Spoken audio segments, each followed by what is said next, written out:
Assalamualaikum warahmatullahi wabarakatuh. Kita lanjutkan lagi kajian kita yang berjudul Ahlus Sunnah wal Jamaah oleh Djarnawi Hadikusumo. Assalamualaikum warahmatullahi wabarakatuh. Hai para pembaca atau para pemirsa Kreweng Aji channel ini. Assalamualaikum warahmatullahi wabarakatuh. Bismillahirrahmanirrahim. Sejarah dan pertumbuhannya pada awal abad kedua Hijriyah timbul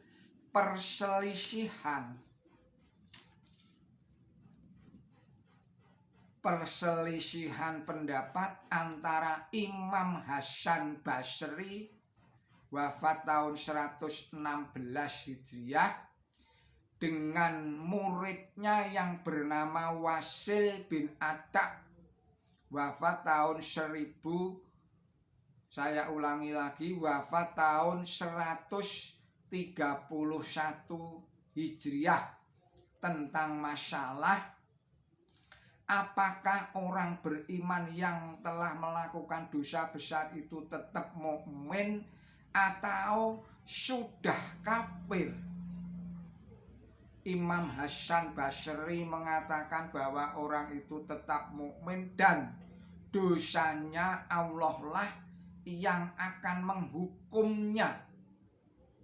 Tetapi Wasil bin Ata berpendapat bahwa orang itu tidak akan masuk surga atau neraka, tetapi akan berada di antara dua manzilah atau kedudukan itu. Tidak mungkin mukmin dan tidak pula mungkin kafir. Oleh karena pendapatnya yang semacam itu, dia pun memencilkan diri atau dipencilkan oleh murid-muridnya yang lainnya. Seterusnya Wasil bin Ata mendirikan perguruan sendiri serta memperoleh pengikut yang berkembang. Mereka disebut golongan Mu'tazilah atau yang memencilkan diri. Golongan Mu'tazilah ini di dalam perkembangannya mengajarkan paham-paham yang menyimpang dari paham orang banyak pada waktu itu. Antara lain mengajarkan bahwa manusia itu semata-mata tergantung kepada ikhtiarnya sendiri, tidak ditentukan oleh takdir Allah. Saudara-saudara para pemirsa Kreweng Aji yang berbahagia, seorang ulama besar bernama Abul Hasan Ali bin Ismail Al-Asy'ari lahir pada tahun 266 dan wafat tahun 330 Hijriah. Mula-mula dia seorang pengikut paham Mu'tazilah dan murid dari seorang ulama bernama Al-Jubai. Karena pertentangan paham dengan gurunya, dia memisahkan diri lalu mendirikan perguruan lain.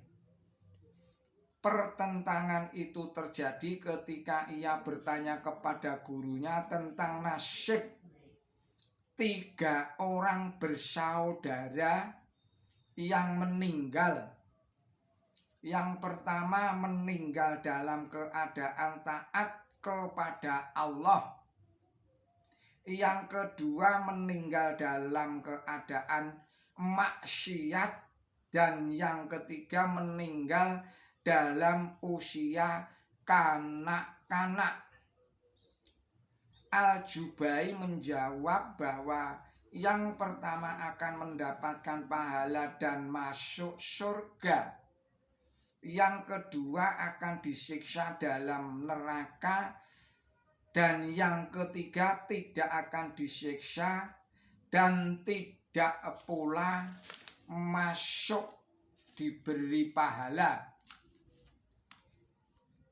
Saudara-saudara para pemirsa Kereweng Aji yang berbahagia, mendengar jawaban gurunya itu, Abul Hasan bertanya lagi, bagaimana nanti bila yang ketiga menuntut kepada Allah Ta'ala mengapa dia dimatikan selagi anak-anak, sedang jika diberi umur panjang dia akan berbuat taat dan masuk surga.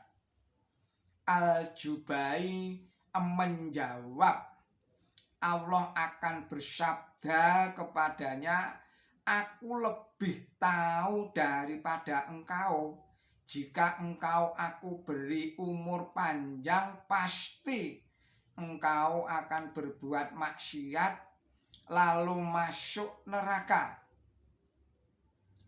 Maka lebih baik aku matikan engkau selagi kanak-kanak.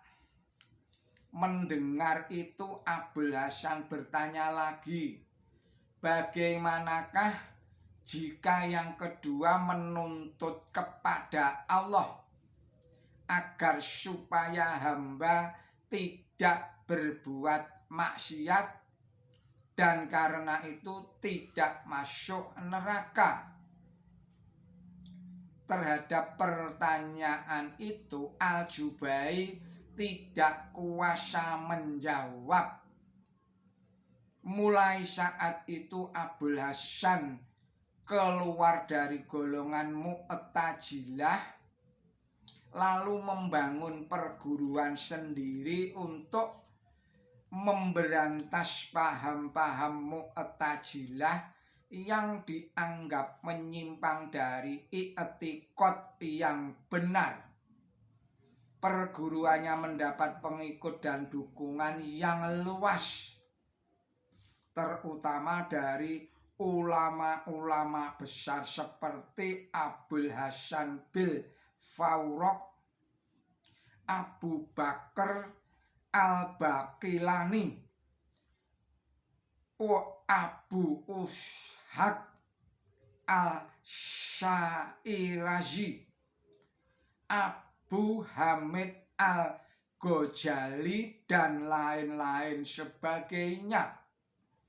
Orang menamakan golongan mereka dengan nama Ahlus Sunnah wal Jamaah yang pengertiannya telah diterangkan di atas tadi itu. Di dalam sejarah tersebut di atas nyata bahwa paham dan golongan Mu'tazilah 2 abad lebih dahulu lahir daripada golongan Ahlus Sunnah wal Jamaah. Dengan kata lain, golongan Ahlus Sunnah wal Jamaah lahir sebagai reaksi terhadap paham dan golongan Mu'tazilah yang telah berkembang selama 2 abad lamanya. Dan ternyata pula bahwa masalah yang diperselisihkan adalah bukan masalah furu' atau fikih, tetapi adalah masalah pemahaman sekitar kepercayaan. Saudara-saudara para pemirsa Kereweng Aji yang berbahagia, kiranya kita akhirkan lebih dahulu video ini. Kita sambung lagi pada video berikutnya. Mohon maaf atas segala kesalahan dan kekilapan saya di dalam menyampaikan kembali risalah ini. Billahi taufik wal hidayah. Wassalamualaikum warahmatullahi wabarakatuh.